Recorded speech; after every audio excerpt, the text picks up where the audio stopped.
And tonight we have our fifth speaker from the Converge series, and Zachary Lowe from Digital Health, and he's going to be talking about collecting consumers, media, and messages. I looked at a draft of his presentation yesterday, and it's pretty interesting because he's going to look at convergence from a different point of view.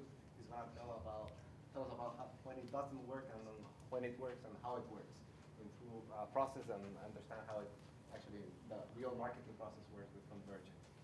Okay, so all yours. Cool.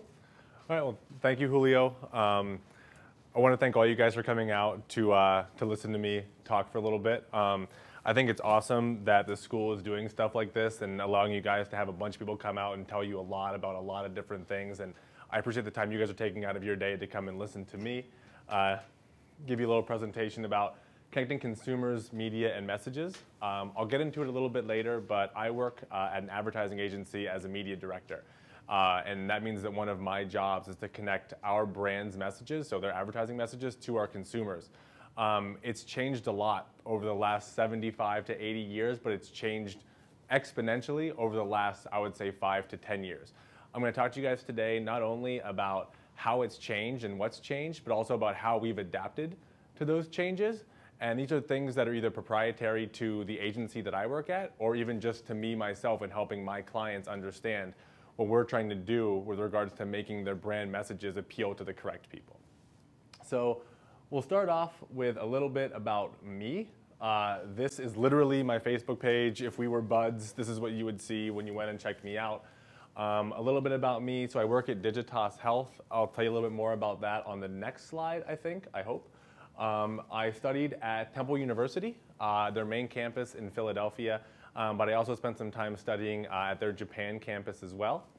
I live in Philadelphia, so I've been there for about the past maybe 10, 11 years or so, but I'm from Pittsburgh, Pennsylvania. My mom and my sister are also from there. They're sitting in the back. Wave hi.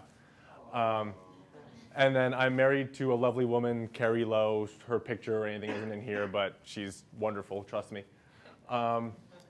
So this is a little bit about where I work. So if you guys aren't totally familiar, the agency landscape is a little bit weird, right? Because you have corporations or holding companies that own and operate a lot of agencies, but you also have some independently run agencies. Digitas Health is part of Digitas, which is one of these publicly held agencies.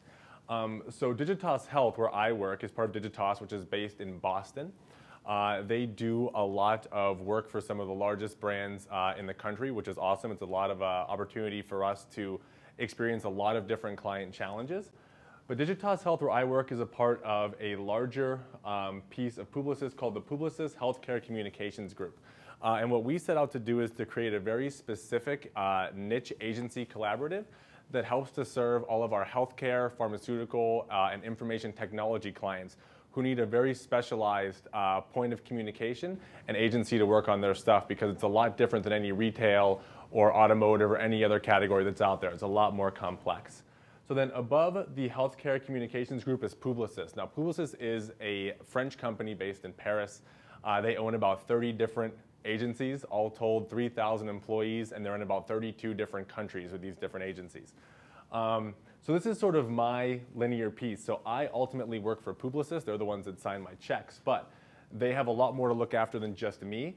They own as many as 30 at any given time. They trade them like they're baseball cards, but a lot of different agencies. And what you'll see here is, for instance, Saatchi & Saatchi is a full service agency. They do everything from creative to media to account services to strategy to analytics. They do everything. But there are also agencies that specialize. So agencies like Zenith Optimedia, they specialize in broadcast and print media buying and media planning only. It's all they do.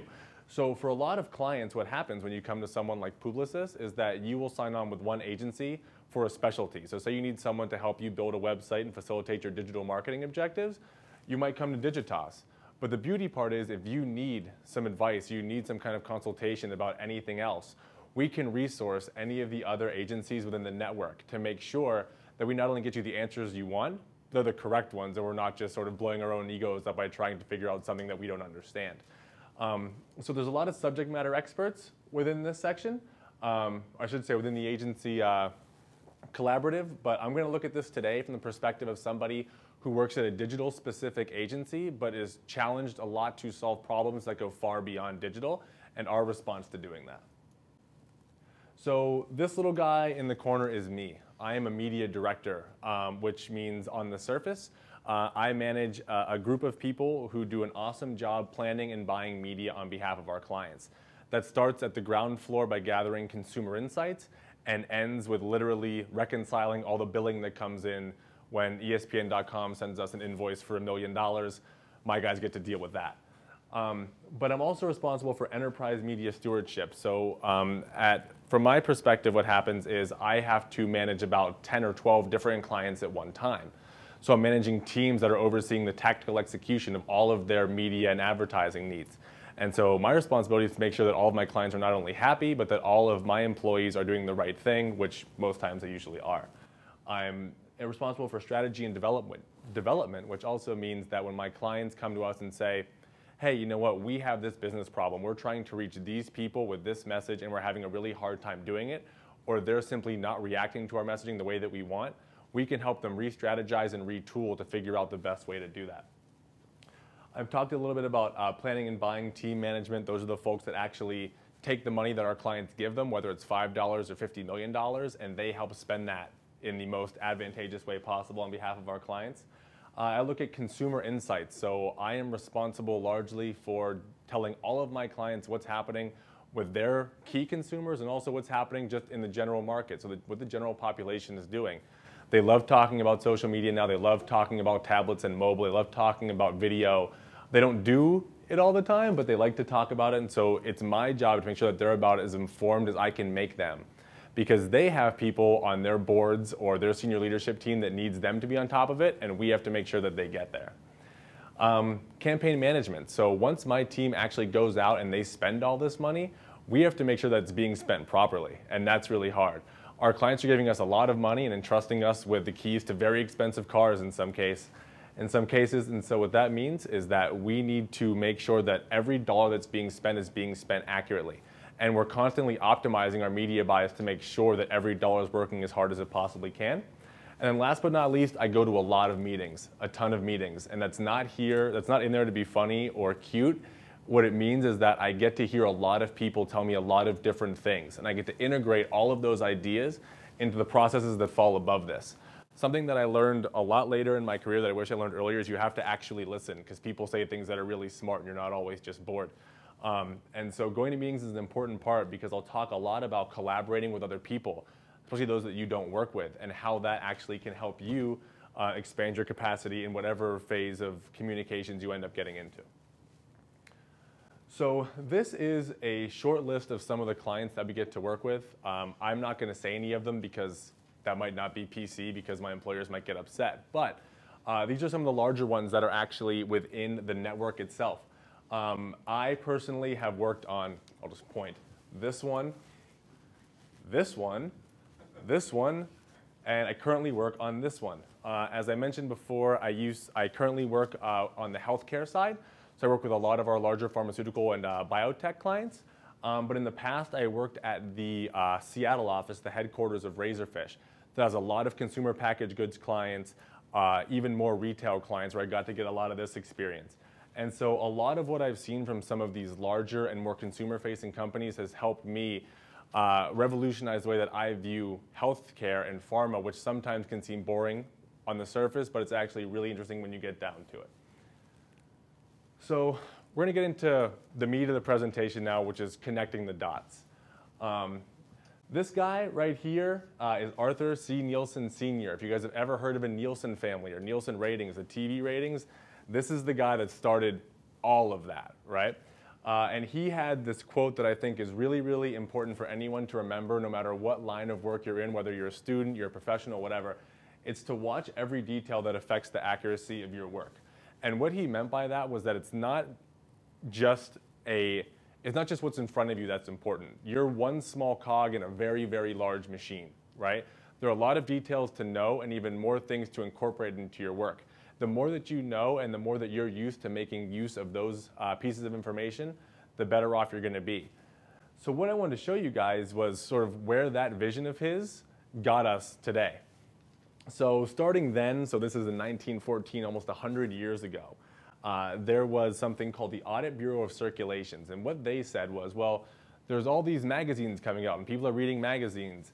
And we need to figure out the best way to measure not only what they're reading, but how often and who's reading it. So that we can help our advertisers make better decisions about where they're going to message. But more importantly, they wanted to make sure that when the magazines came out and they sold those actual advertisements, they weren't giving advertisers BS information about how many people that they reach, what sort of frequency they're getting. And so they started the whole thing off. 1914 came Arbitron. This was around the height of the radio era when radio was huge. They saw there was a need for the same thing that the Audit Bureau of Circulations produced, but for broadcast mediums, so radio. And so they set out to do the same thing by measuring not only the frequency of use, but who's using it. Then Nielsen, who's the big one that everybody has heard of, whether you're in the industry or not, set out to do the same thing for television. And Nielsen was really the first one to actually go beyond a specialty and measure more than just TV. They got themselves into broadcast and they got themselves into digital a little bit later, but they've done a really good job being a jack of all trades when it comes to helping people understand not only data collection, but data use. So then in 1992 is when you really started to see the internet boom begin to shape what happens with measurement, because people were starting to get a lot more ways to interact with content. So it wasn't just you turned on your TV and you watched what was on. People were starting to get control over what they watched, and the web is really what started that trend. So Point Logic came about in 1992, and what Point Logic did was they said, okay, we need to look at this not only as advertisers who want to know where to spend their money, but also we have to understand what consumers are doing beyond just watching TV to help make more informed decisions about what creative should look like, to make more informed decisions about when we should run our ads, not just where. And they started that whole thing, and they've done a great job keeping up with that trend. And right now, we currently use them for a lot of different things, which I'll talk about a little bit later. So I mentioned that Point Logic came about as a result of the internet's gaining popularity and a lot of fragmentation between media choices. But then eMarketer came along in 1996, and eMarketer said, okay, we need a digital specific solution to figuring out what people are actually doing, what websites they're going to, when they're going to them, and not only that, but how they're using them. There were a lot of different websites you could use even back then, from checking your email to reading about sports to reading about news.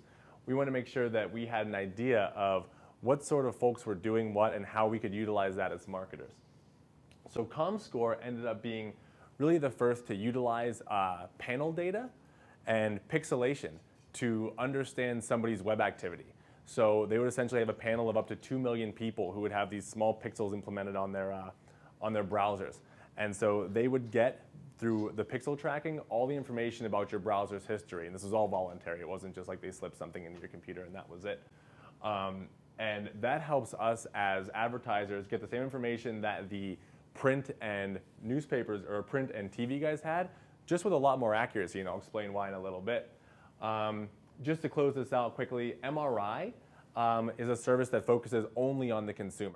They don't really concern themselves with what you're watching or what you're reading.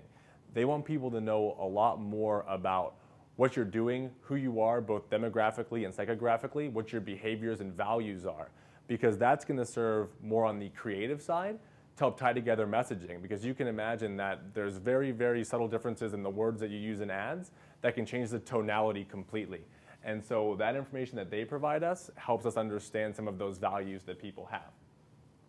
What you'll notice, though, is over the last maybe 10 to 15 years, there's been a lot more advances and a lot more people actually entering the measurement space, because as media does become more fragmented, there's more devices you can access from, there's more content than ever, content that we as just regular end users can create on our own and put out to the web. We have to react to all of them. There needs to be a way to measure it and quantify all of it, whether you're a marketer or whether you're a journalist or whatever you are. And that's why you start to see it getting a little bit crowded over here, because you've got a lot of folks who are in here for measuring social media. So Twitter, Facebook, even MySpace, things that people don't really go to a lot or a ton anymore, they still measure that because it's important. People like Zoka measure mobile use, and that's all that they do. They don't care about TV, they don't care about print, they care about what you're doing on your phone or your tablet. VivaKey, which is actually one of the Publicis agencies or companies that I work for, sought out to measure what happens in search. So what happens in Google specifically. So organically in paid search, they found a niche for themselves. But all told, we have more options than ever to measure and quantify what we're doing. But all of these are fairly new. The guys who buy print or that try to create strategies for print, they've had almost 100 years to figure out how to use that. And a lot of times we've only had 20 years at most to integrate all of these data sources into our everyday lives. And so here's the tricky part, is that even though the evolution of measurement and the actual, from the corporate level has really, really grown and evolved quickly, how they actually measure it hasn't, right? This is kind of scary if you're a marketer, right? So from the time this stuff started until now, people are asked by Nielsen or Arbitron to fill out what they call diaries, right? If you guys have ever heard of a diary for Nielsen, what it is basically a written log of what you watched on TV or listened to on the radio. And I watched TV this morning, and I can honestly tell you I probably watched ESPN. I don't know what hours I watched it. I don't know how often I watched it. I don't know what show was on unless it was SportsCenter.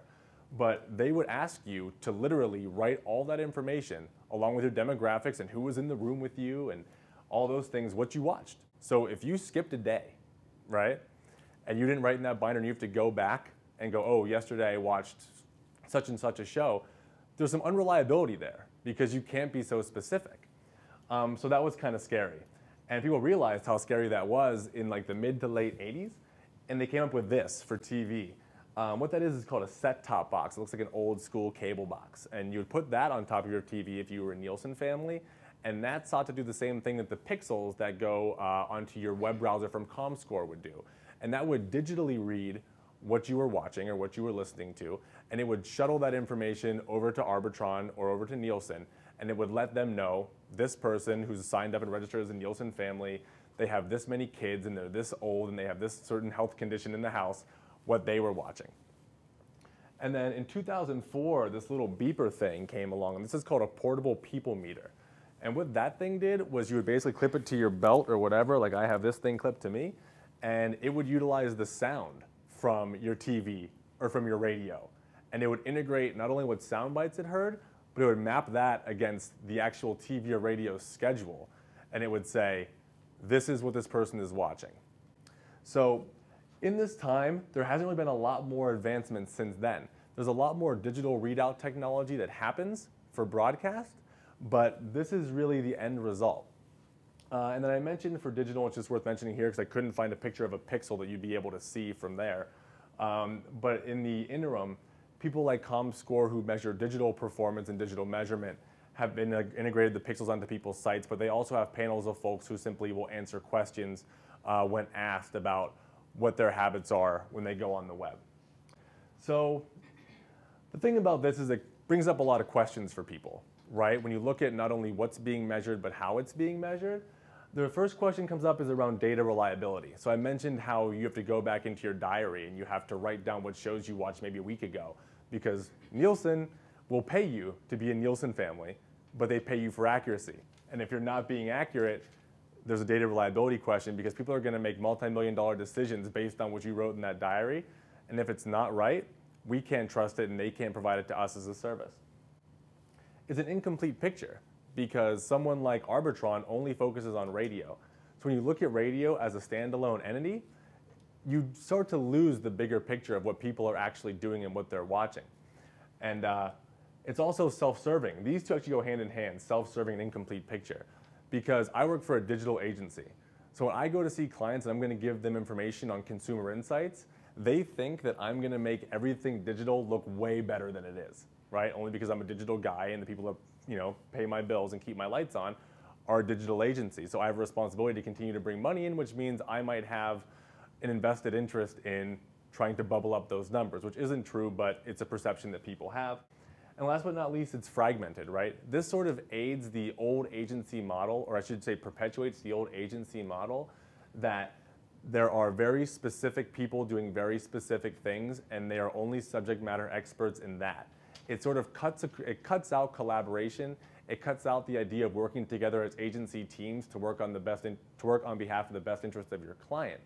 And so what we need to do is we have to find a way to not only break through all of these things, but ultimately make any recommendations that we give or ask that our clients give us as good, as simple, and as valuable as possible. Now, all these 4 questions are good to answer because it really keeps us on our toes, but ultimately the one thing that I think the current measurement system does is it makes us look through things in a vacuum, right? If I'm a digital guy and I have to give someone a digital plan, I'm gonna say, okay, this is all the websites this person goes to, this is what they do on those websites, this is how often that they're there, and this is my recommendation based on all of my digital input. But I made a huge misstep if I did that, because as I mentioned before, I'm a small cog in a much bigger wheel. I have a responsibility to not only partner with the other agencies that are working with my client, but also to be able to look beyond what's right in front of me as far as, say, digital media goes, and integrate as much as I can from all other data sources to inform myself of what the best recommendation for my client is, because ultimately it may not be a digital recommendation. And truth be told, my boss might not appreciate if I walk into a client and say, listen, you should go all into print. But the fact of the matter is we maintain our integrity by doing something like that, because ultimately our client respects someone who's honest and can give them an opinion that's based on data and research than someone who always just says, I'm gonna sell you this, I'm gonna sell you this, I'm gonna sell you this. So what I want to talk about now is sort of evolving that process. How did we go from this sort of linear model of focusing only on digital and print to focusing on a more holistic approach to solving our clients' challenges? And so this, what I'm going to go through today is something that we developed internally at Digitas as a means to help bridge that gap. But I think that this holds true for a lot of not only agencies, but anybody who has a problem to solve that they're having a difficult time sort of breaking free of this like very linear way of thinking. So this is something that sort of brought to our attention the need for a better way to measure, right? So on the left-hand side are historical insights. What you want to remember about all the data sources that I showed you in that continuum were that they're all historical, right? So when you look at that Nielsen data, that's something someone wrote in that diary, 3 months ago, 6 months ago. It's not entirely relevant because it's old.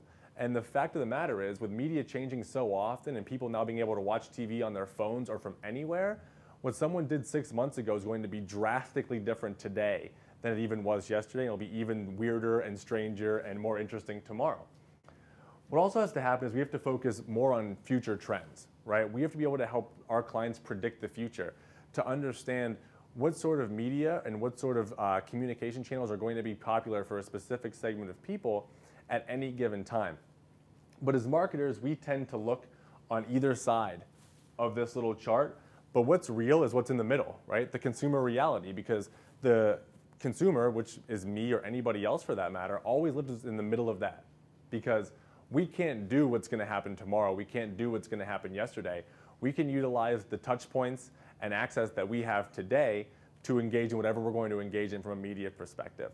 And so what that means is that they're living a reality that's not related to anything that we can currently get our hands on.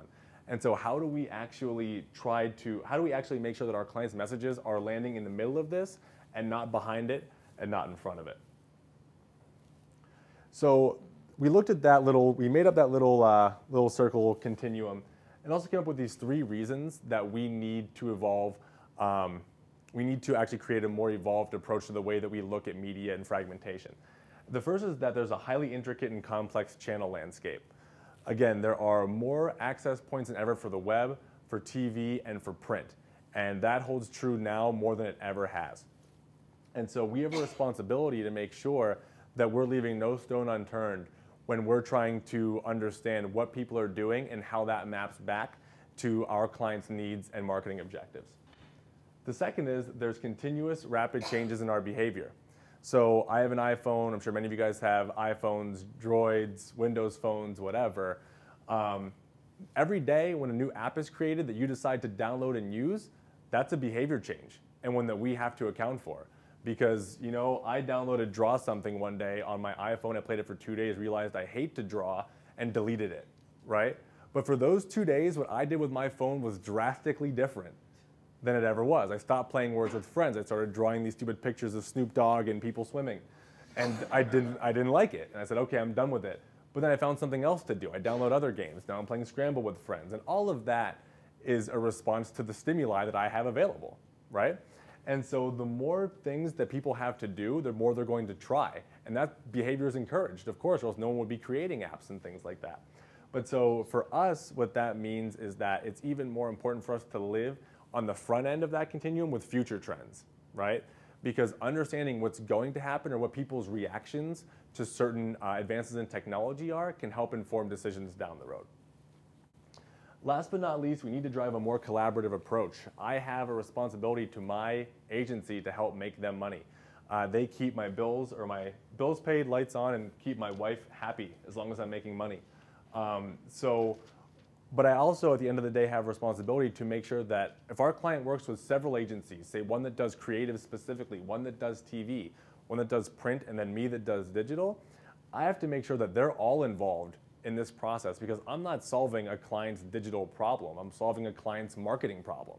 And they're all involved in that, and they can all help us to solve those sorts of things. And the more that we play nice in the sandbox with those guys, the better everybody looks. Because the clients, at the end of the day, are looking for somebody who's always working in their best interest, whether you're one of 10 or the only one. And so making sure that not only we understand that we need to talk to all agencies involved and even the client, and making sure that our other agencies know that, hey, we're gonna give you a call and we're gonna ask you to participate in this workshop, and you better send somebody, because when this thing goes off and the client loves it and we say that you weren't involved, you're gonna look bad, right? And so more often than not, everybody is more than willing to come and send a person, 2 people to help collaborate with us. And it's a great feeling because it used to be that agencies used to fight over dollars, right? So if the client said, I have $1 extra to put into TV, all of a sudden I go running over and I say, don't put it in TV, put it into search, put it into something digital, and we're fighting over dollars. Now we're making a concentrated effort to make sure that our clients are aware that we've all come to a collaborative decision on where to spend that $1, as insignificant or significant as it may be. So ultimately, what we decided to say about our job now as media folks trying to connect people with advertising messages is that our job is to find the most powerful connections to influence human behavior. Because really, we're not trying to sell something. Our clients rely on sales. But what we're trying to do as an agency is make sure the right people are seeing that message and can buy that product or can engage with whatever it is our client has to offer. And so it's no longer about selling, it's more so about helping. We're helping our clients understand who their real audience is and how they can communicate with them. But we're also helping folks who are the end users, so the people who are seeing those messages, we're helping them make sure they're getting the right things in front of them, because I don't want to see an ad for something that's totally unrelated to me. So if I can see something that's really, really tailored to my needs and my interests, it's way better. So we're helping, not selling, we're connecting people to messages. So I talked a lot about data and the collection of data in the first part of the presentation, but where we're gonna go now is talking about how that collaborative approach to solving client challenges really is a meeting of science and art, right? Because the science of it is the data, right? You get a really, really good analytics person, you set them loose on a database, and they can find out anything that you want about a particular person or segment of people if they have it in the database, right? The fact of the matter, though, is that that data only gets you so far and only helps you look at things in that vacuum that I talked about, which is so bad. Because ultimately, it's up to us to analyze that data, to integrate that data, and to map that to client challenges. And that's where the art is, right? That's where getting in a room and sitting there and ordering pizza and maybe, you know, having some drinks or whatever is actually helpful, because you can sit there and you can talk through these challenges, you can talk through the data, you can visualize it better, you can make more informed decisions when you have people that are actively trying to solve problems.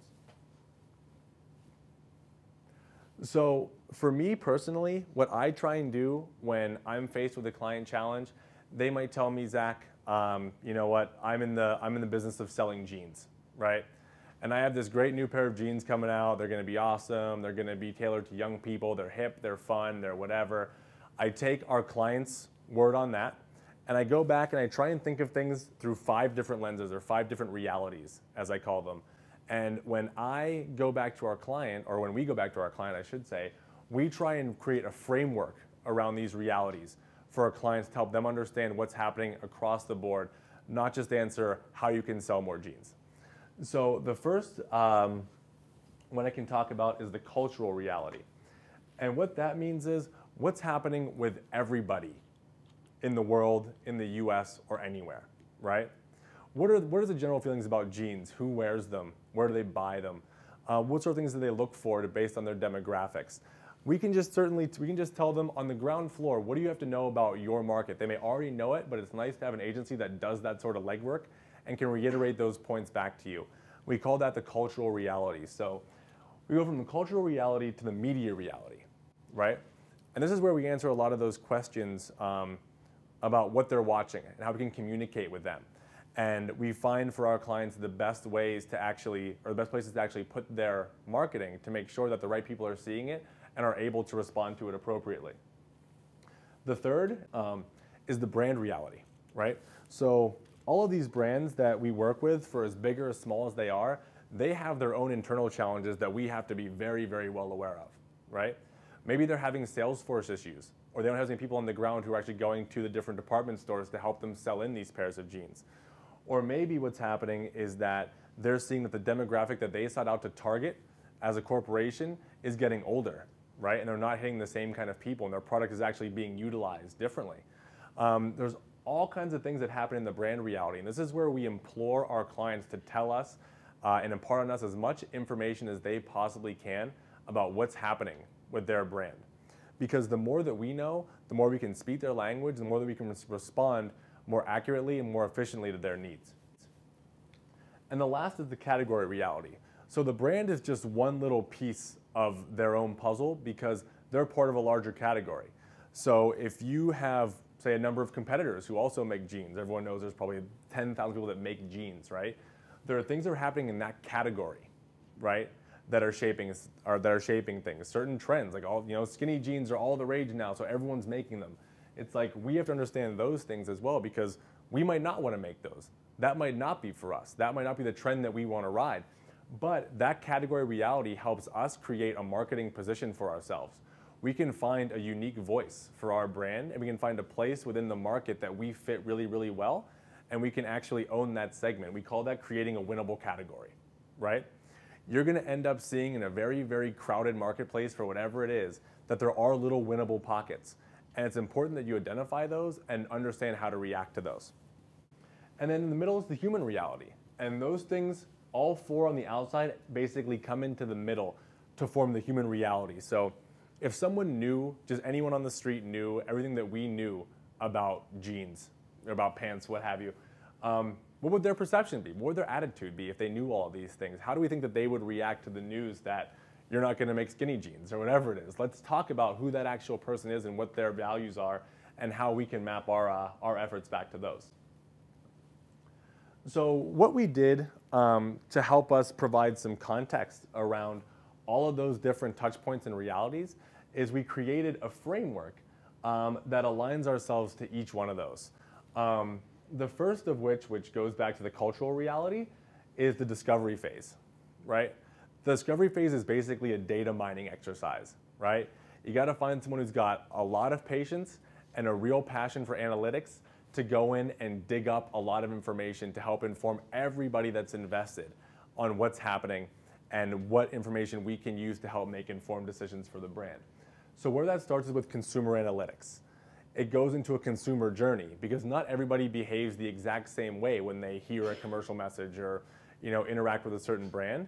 And so we have to make sure that we tell our clients, okay, we see these 4 different behaviors, and here's how they go from seeing a message to actually buying a pair of jeans. And then last but not least, there's consumer motivations. We have to understand what actually motivates them to perform a specific behavior. Because you may ultimately, if you're a marketer, you might have a challenge that says, we don't want someone to go and actually buy a pair of jeans. We want them to tell their friends about it. We want them to just go to the store and try them on. We want them to go to some kind of event that we're having. So it's not ultimately always about sales, but there's some kind of motivation, something that we want them to do, or at least influence them to do, and understanding how our different message tonality and creative imagery and media channels will drive that. There's the solving piece, which takes all of that data and actually creates this collaborative work environment to help solve these challenges, right? So the first of which is the media workshop, and these were actually heavily panned when we first started doing them but now people really, really love them because what happens is we're Digitas, we're digital people, that's how we look at things. We have clients who have a lot of agencies, as I mentioned, so we will actually invite all of them down to our offices, or we'll go somewhere else. We'll invite the clients down, and we'll sit there and we have like a 60-question questionnaire, and we'll ask everyone in the room a ton of questions. And our job, or our hopeful output of that, is to gain consensus on all of these 60 questions. Make sure everybody agrees that the brand strategy is the same. The time that you're going to be in market with your creative message is going to be the same. The way that we perceive our position in the market, whether we're first, second, whether we're the 10th in our category, all that stuff has to be agreed to so that we can make sure that the next steps that we take, everybody is completely aligned and nobody's been left out. The reason why these were a hard time to actually get people on board with is because imagine if an agency that does the creative doesn't show up, right? We make a lot of decisions based on this workshop. They might see it after the fact and go, we don't agree with any of this. Well, sorry, man, like we sat in a room with 15 people. We all decided this. You didn't come, this is our direction. We asked you to be collaborative and you dropped the ball for whatever reason, no big deal, but this is the direction. And once you start to see that everyone now has become accountable for the output, that's when we start to get a lot of traction on people coming to this. We do media mix modeling. This is basically where I spend a lot of my time. What this means is that we take these software tools and we can input all the data from the workshops, all the data from the discovery phase into them, and then we align those with our client's budget, right? And we say our client wants to gain awareness, they want to gain trial, and they want to have people asking their doctor for a specific drug, for instance, right? We put all of those strategies and all of those messaging tactics that we find important from the workshop into this tool, and what it spits out is, if your client has a $10 million budget, here are the 10 things that you have to do, right?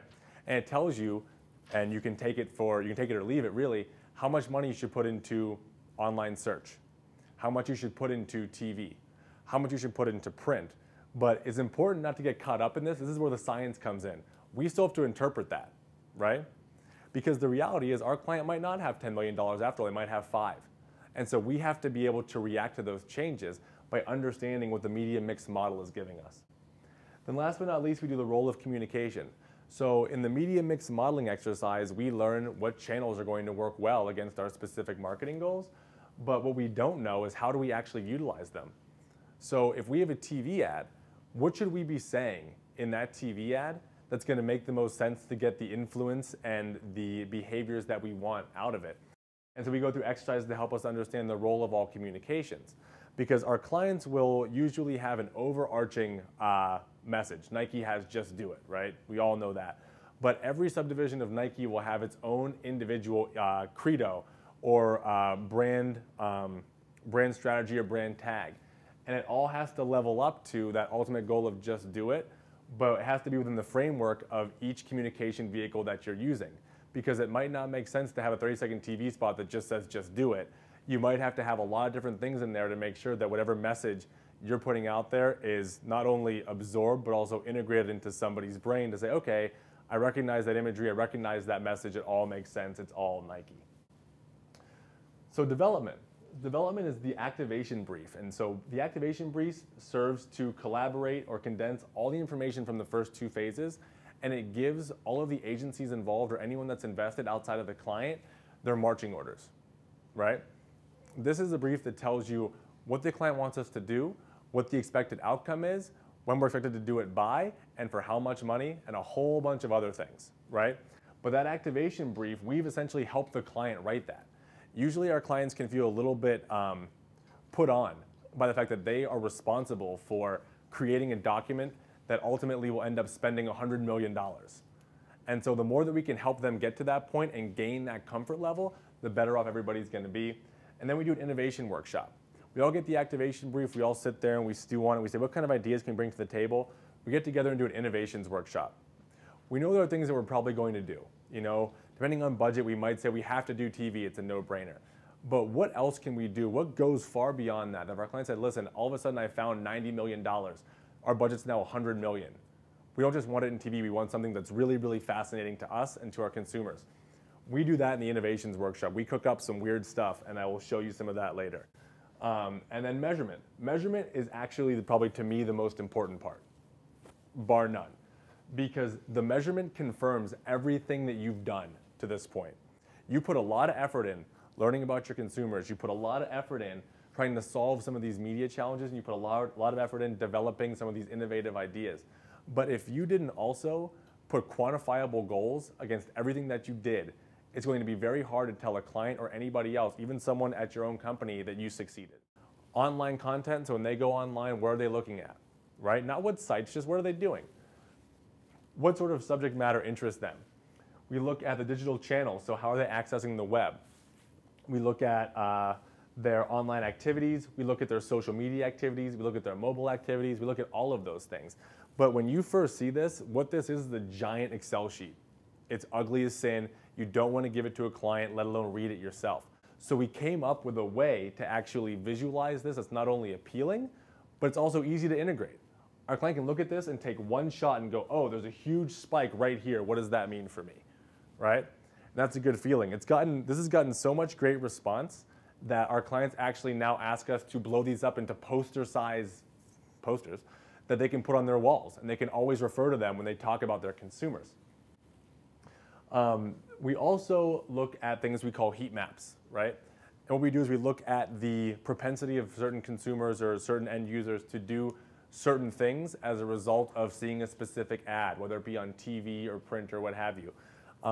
If we want someone to go to their doctor and ask about a certain drug, we know specifically what channels will help influence a certain person to do that versus any others. So we help our clients know through this heat mapping process what sort of items or what sort of media channels we can put in market that are going to help cause those actions. And then audience profiling, just the basic dossier on the person. So if our client says, I have a diabetes drug, it's indicated for people that are 50 plus years old, we take all of that and we create a profile. Who is this person? If it was just one guy, and it's this guy right here. You know, what is his day like? What sort of things is he doing? What's his family life like? His income, all of those. So our clients have an actual person they can refer to. We give them names. So we can say, okay, is this a strategy that's meant for Bob or is it meant for Suzanne? All of that is done with the idea of making simple visuals that veil in-depth analytical rigor, right? Your client doesn't need to know how many hours you spent doing this. What they need to know is that you got it right, right? And that you can show it to them in a way that makes sense and that's easily integrated and accessible for them. They don't have time to listen to me spout off a bunch of numbers about what people do, but they have time to look at this wheel, see what spikes, and ask questions about that. So the solving phase is where we talk a lot more about dollars and cents, right? And about media ideas. And so here we want to involve all the invested sides, invite them to the table to confirm the alignment on direction. So I mentioned that workshop to you guys where everyone comes to the table and aligns themselves on a number of different topics. So we do that. We do the media mix allocation. We do things like channel rankings, which actually line out what the overall channel mix should be if you had all the money in the world and you had a very specific marketing objective to uphold. So in this case, what you would see is if we want to motivate someone to do whatever this client had asked us to do, product samples, so getting something in people's hands that they can experience, is the most important thing, followed by internet search, followed by brand events, on down the line. So our clients can see not only what's most important, but what's least important for us to do. And so what happens with this is that this channel ranking gets meshed together with the budget to create that media mix allocation. We might not have enough money to do television, which is here in the middle, but we might have enough to do internet search. And we have to figure out how best to do internet search that it has the same or similar effect to TV. So what we do with this is, on the bottom, the data only provides the direction. How it's interpreted and how it's integrated is far more important, because you could give this to a client and say, here's what we're going to do, but you really didn't do your job. You just passed something along. You have to analyze this and make sure that you're going to give them the proper recommendation. And then there's the development stage. This is actually a really fun one because this is where all the ideas come out, right? This is where we create an ecosystem that can help our clients understand not only what channels are important, but what their roles are in the overall marketing mix. So we think about it in a couple of different ways, actually 3 different ways to be very specific. There's the idea of paid, which is all of your paid media. So the ads you put on television, the ads you put on magazines. you're basically buying that voice for your brand. But there's also the idea of an owned channel. So you own your website. You have complete control over what content is there. So how are you going to leverage those owned platforms to make the most out of them? And then you have your earned platforms. Think about this as your word of mouth or someone sharing something on Twitter, right? If that's going to be important to your specific audience segment, how do you best activate people to actually share your content or your ideas, your brand messages? And then what this does is it gives us a framework by which to understand what is happening in the market and what we're going to look at in the innovations workshop. Now, it's important here to check your ego at the door and to not be afraid to get weird, and I mean that literally. We had a meeting a few years ago for one of our clients, which is a smoking cessation drug. And someone brought up this stat that said, oh, you know, if people publicly make a commitment to something, they're 70% more likely to stick to it. And so someone goes, we should go out and just put a live webcam in Times Square and people talk about quitting smoking. And everyone in the room laughed, like that's such a dumb idea, it's never gonna happen. Well, it happened, right? 2 years later, we're sitting in Times Square with live cameras and we're filming people who are walking by who are smoking, who wanna quit. And they would say, you know, my name is, you know, Joe Smith, I've been smoking for 10 years, I'm done with this. They would turn around and their picture is up in Times Square right under the cup of noodles, right? With this guy and his name saying he's gonna quit smoking. We send a link to you so you can see yourself in Times Square, and it was just the most ridiculous thing ever, right? We had, in the first day, I think we had over 1,000 people that actually did it, right? And even more that came by and said, I want a shot at that, you're gonna be back tomorrow. Sorry, we can't afford to come back tomorrow. But it's just one of those things where someone said something that was just so outlandish. Everyone laughed at it, but like when you really think about can it be done and how can it be done, we got it done. It took 2 years, but it was amazing. And this is something too that not only the agency, but the clients can be proud of, right? Because no client wants to be like a fast follower or the last one to do something. They want to be challenged because their goal is to find new ways to help promote their products and their services. And this is one of those ways, is letting us all get in a room and just throw out these really dumb ideas that ultimately gain traction and help us serve our brand better. So last but not least is the measurement piece.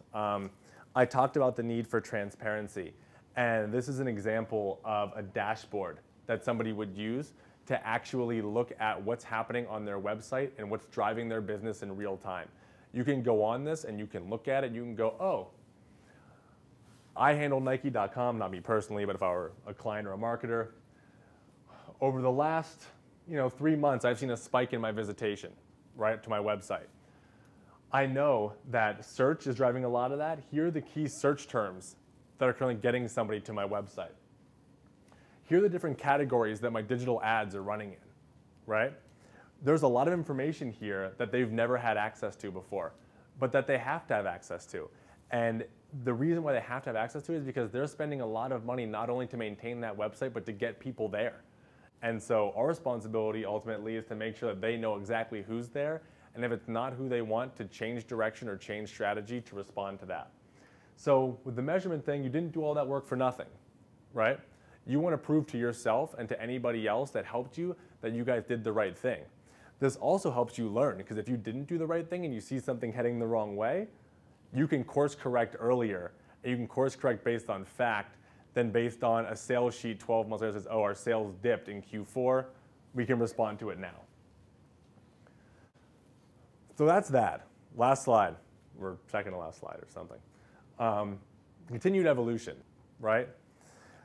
Theoretically, there's going to be something that's built tomorrow that's going to help us do even better as marketers. That's going to help us make even more informed decisions about how we can connect people to products and how we can connect those same products to sales and ultimately how we're helping people, right? So we have an entire group of folks at our agency that are called Strategy and Analytics. And their job, essentially, aside from measurement, is also to keep everyone abreast of how we can measure things. There have been times that we've put campaigns into market with goals that we thought that we could quantify and measure without the use of a certain tool. Then someone comes in and says, hey, Zach, I've got a great way that we can measure the redemption of a certain coupon. It involves getting this vendor on board with us, paying them X amount of money, but it'll help us tell our clients exactly how many coupons were redeemed. We got to do this. And so we could easily just say, you know what, we already set aside a methodology for measurement, let's not do that. But just let your client hear that there's something that you could have done to help them understand the quality of your work, and you didn't do it, not good. They don't care that it's going to cost them more money, because ultimately that money is going to help them return on investment much higher than money that they're putting out for that, right?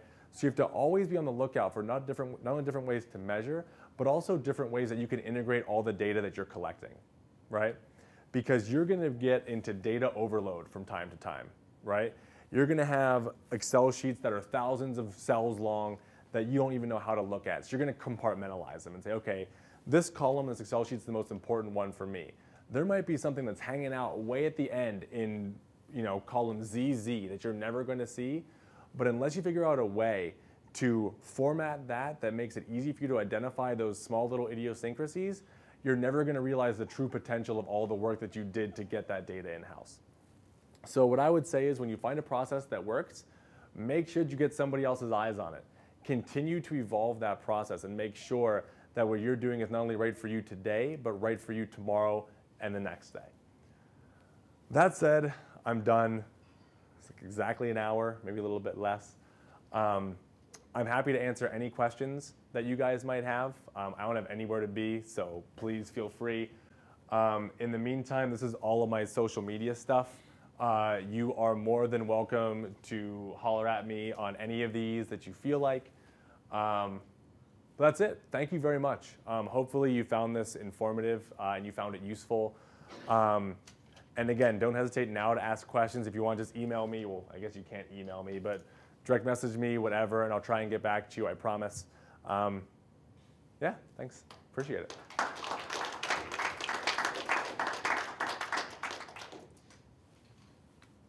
Any questions from anyone? No, we're good? You in the back. So how the wheel that compares the wheel only This guy.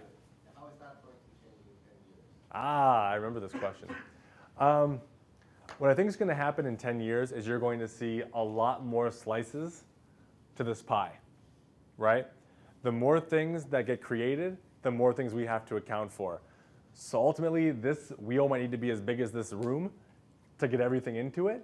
But I think that what we're going to end up seeing is a need to have a lot more slices, but also the need to do a lot more segmentation of the audiences that this gets done against, right? Because consider the fact that right now the demographic splits are usually pretty wide and they're pretty set. So it's like 18 to 34, 35 to 54. But what's really going to happen is that as people start to let technology become a more important part of their lives, that older demographic that might not use their mobile phone for anything right now might have this completely full. But it's going to be full in a different way than someone 5 years their junior might have it. So I think when a client in 2012 asks me for something like this, it's going to be a lot bigger and they're going to get a lot more of them. Because there's going to be a need to actually create segments that show them how each of these people behave to certain stimuli, and it'll be cumbersome, but it'll be worth it. I would like to say no.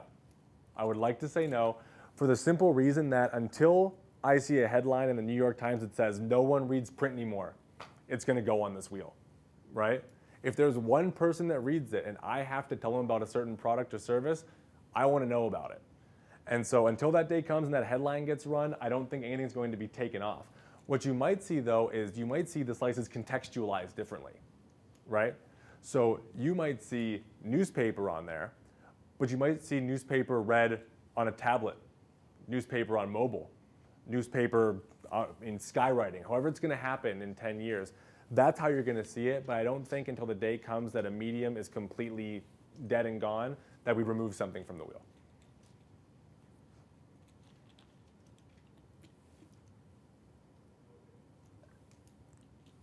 Yeah. Like social media, like Facebook, I know there's a lot of ads on. Has that made it easier to reach, like, for you to reach target demographics? It has. Could you repeat the question? Yeah. Has social media made it easier? No, Zach. Oh. So the question was, has social media made it easier for us to reach specific demographics? And the answer is yes and no, right? If you can imagine Facebook, which is just a massive property. It has more scale than any other website that we deal with. We're able to get very, very thin slices of segments of people to message to. Because you can tell Facebook, I want to reach these types of people that have this interest, that they're this many years of age, they went to this college, they live in this zip code, and you can message them. But the only thing that it doesn't do for us is it doesn't give us scale, right? Because once we're able to pin down those 10 people, we can target specifically to them, but that group of 10 might not be enough to move the needle for a client, right? So we might have to expand that target. So the answer is yes, in that we can get very, very specific, but once we do that and we add in all those layers of targeting, it becomes more difficult to get the volume of people that you need to create the response that you want. So hopefully that answers your question. We utilize it a lot also for research, right? Social media research, and I'm glad you actually brought up social media, has been really important because a lot of what we do as marketers is social listening, right? We have all clients that want that we got to be on Twitter. I got brands down the hall that are on Twitter. I got to be on it. Well, no, you don't. If you have something good to say, or you have content that's continually updated, then maybe you should consider doing that. And you should create a strategy that gets you there.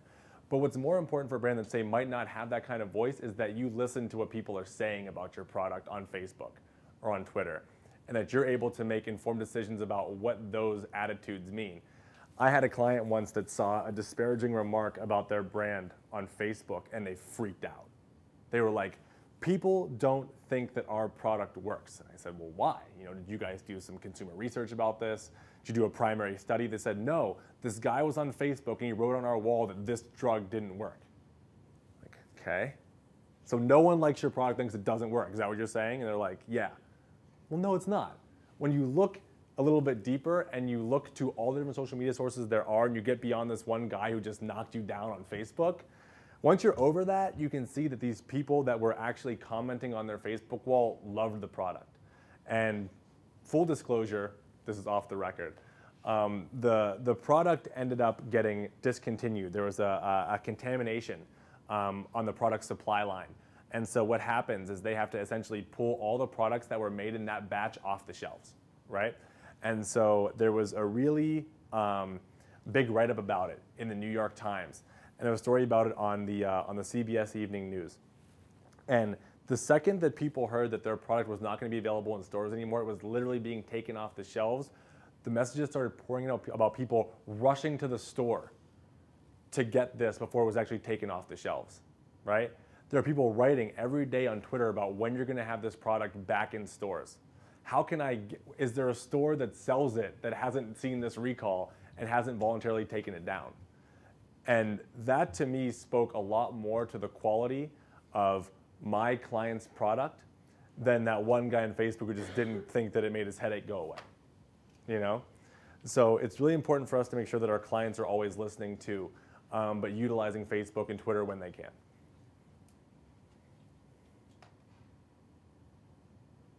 Yes? Could you tell us what background you come from in terms of what you studied in school? Totally. And how did you actually become, or what inspired you to be a media director? Sure. So I mentioned I went to Temple. I think I went there, and Mom, you can probably check me on this. I think I went there with the intention of being a journalist. I wanted to be a writer. And then when I was a junior in college, I went to New York to visit my cousin who worked at Ogilvy, right? And I got to see what a big ad agency was like, and it was mind-blowing. It's it was all red, and these people worked in these really cool offices, and I'm like, this is what I got to do. This is what I want to do. I want to work in a cool office, and I want to be able to play ping pong between meetings. And so I ended up changing track and going into advertising. And I had a teacher of mine who worked at a small media agency out in the burbs of Philadelphia, and she was nice enough to give me a chance to intern for her. And I really, really enjoyed working in media. And they worked primarily in print, but it was a great experience for me, and I knew that it was something that I enjoyed. And so when I got out of school, I wanted to take whatever job came up because I had an apartment in a kind of expensive area of Philadelphia and couldn't afford to pay for it without getting a job. So I took a job as a sales assistant at at Viacom. So they own a bunch of CBS and UPN affiliates, and so I'd help sell ads on these things, and I hated that because sales is, at the junior level, is very cutthroat, and I'm a little bit more mellow than that, so I couldn't deal with people like stealing leads and asking me how many calls I made that day. It was a little bit too much. And so I ended up taking a job at a small agency outside of Philadelphia and loving it, but it also was traditional. It was TV and it was print. And I really wanted to do digital. That was like all I wanted to do. And so I applied and interviewed at Razorfish in Philadelphia, and they didn't hire me. They didn't want me. And so they said, well, there's an opening in Seattle if you want to move across the country. And I said, yeah, whatever, I'll move to Seattle. So I moved to Seattle, and I was there for about a year and a half. And I just loved digital media. I thought it was awesome. Like it was something that no one knew what to do with. We're all trying to figure it out. It had been around for 10, 15 years. No one knew what the heck was going on, and we had to solve a lot of challenges. And I liked it a lot. Ultimately, I convinced the Philadelphia folks who didn't like me at first to take me back. So I moved back to Philadelphia, also because my girlfriend at the time, now my wife, wouldn't move to Seattle because I loved it there and wanted her to come out, but she didn't want to do that. So I moved back, and then I ended up working at Digitas after my tenure at Razorfish was done. And then as far as the director thing goes, I was a media planner for 7 years. I recently got promoted to director because I had an interest in not only managing people, but also getting out of sort of the tactical aspect of media planning. There's a lot of minutia that goes into managing really, really big budgets that just wasn't for me. So I wanted to get into management more so and helping teams create strategies and helping teams execute media campaigns that really worked for our clients, and that's how I got into the management part of it. Yeah, no problem. But yeah, what I would say about that, if I'm allowed to be even more long-winded, is that no matter what you want to do, I would totally recommend taking jobs, internships, whatever that are even close, remotely close. Like getting a dream job is wonderful, and we all want to get there, right? But everything that you do experience-wise is going to help make you more well-rounded, right? If I wanted to do digital but had never worked in that time in print or in TV, I wouldn't know or be able to speak with as much confidence as I can about what television media means to my clients or the end user. If I hadn't worked in sales, I deal with reps all day from Google and Facebook and wherever else. I would treat them a lot differently if I had never been in sales, right? I would just dismiss any sort of pitch they gave me if I didn't like it and be like, it's crappy, get out of here with that, I don't want to hear about it. But I have a certain empathy for them now. I can work with them now. I know what they're going through to try and sell these things, and that they believe in those products, and it's helped me a lot. So just the experience of sort of moving around and gaining a lot of different perspective has helped me a lot too. Yes? Kind of along those lines, do you have any tips for like future media planners? Yeah, totally. Read the industry rags. Read them. Read Ad Age, Ad Week, Brand Week, Business Week, Bloomberg, whatever you can. Because with things changing so rapidly, it's easy for us to think about what's popular and what's trending based on our own behavior, right? So what I do today is what everyone else does today, but that's not necessarily true. So I would very much encourage you to not only read the industry publications, but if you're on Twitter or Facebook or whatever, follow all the agencies, because agencies are very, very proud organizations. They want you to know what they're doing all the time. That's part of their job, right? The more grandiose we can be, the better. And so they're willing to post a lot of their latest projects, a lot of their latest research online. And the more that you know about what companies are doing, the more informed you're going to be, and also the more free thinking you're going to be, right? It also helps in interviews when you're able to quote what's happening in Ad Week or what's happening at an agency. But last but not least, I think this is a great first start. It's coming to something like this. Continue to just intern whatever you can to just take part in it, just gain that experience no matter, if you put 1 hour into it or 40 hours into it, it doesn't matter. Just continue to immerse yourself in those trends, get hands-on experience, and you'll be just fine.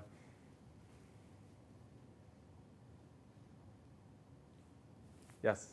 Okay, what about mobile? I know a lot of clients are really weary of it because, like you said, people move on from things so quickly. They go from scramble to whatever the next thing is in like 2 days.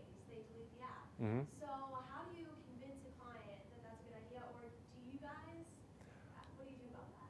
We do try to convince them if it makes sense, right? So to just give a little bit of context, like this is a wheel that I did for a diabetes drug. It was men 50 plus, and so the mobile portion, which is this blue part, isn't really popping at all. So we would never really encourage them to do something from a campaign perspective that's mobile. Now, to create a website that's mobile friendly, absolutely, because those 10 guys that might go on there from their phone or from their tablet are going to want a good experience, and we have to give it to them. But as far as the utilization of mobile and how that sort of informs our decisions, what people have done in response to the fact that mobile behavior is so schizophrenic, to use a probably not PC word, is they've created networks and ways for us to utilize and message in-app or on the mobile web without having to rely on a very specific application to deliver that message. So say you download the free version of Scramble, right? There's ads on that, but if you delete it in 2 days, you may have only seen 2 ads on it. But from an advertiser's perspective, there are means for us to buy a group of apps that are targeted to a specific demographic and utilize that group. So if somebody deletes Scramble but still has words, we're still able to get the volume of ads that we wanted to purchase because we know that that behavior is going to continue. And so they have to they have to also evolve that approach as well. Because with every new app that comes out, with every new site that goes mobile, all of a sudden there's more fragmentation, more chance you're not going to use it. And so people have had to figure out ways that they can maintain scale without being afraid that they're going to lose usership, or that all of a sudden if they were guaranteed to reach 1 million people, they're going to reach half of that. And so we do it through this sort of network idea, but we also do it by offering for like our websites, for instance, something that's always fresh and easily accessible, right? The more difficult we make something on a tablet to read or to experience as an end user, the less you're going to come back, right? And so understanding what sort of behaviors, so what sections of the website are more popular on our websites and others, help us streamline that experience. So that if somebody does go there, they can get what they need right away, because the mobile sort of trend right now is like quick little bite-sized pieces of data are being collected by an end user, and they go, okay, I need to know how to get to this place, got it, it's back in my pocket. So how can we get that information to them more quickly? And that all comes with us optimizing the experience based on behavior. Anyone else? Cool. I guess that's my time. Thank you guys. Thank you very, very much. I really appreciate the hour and change.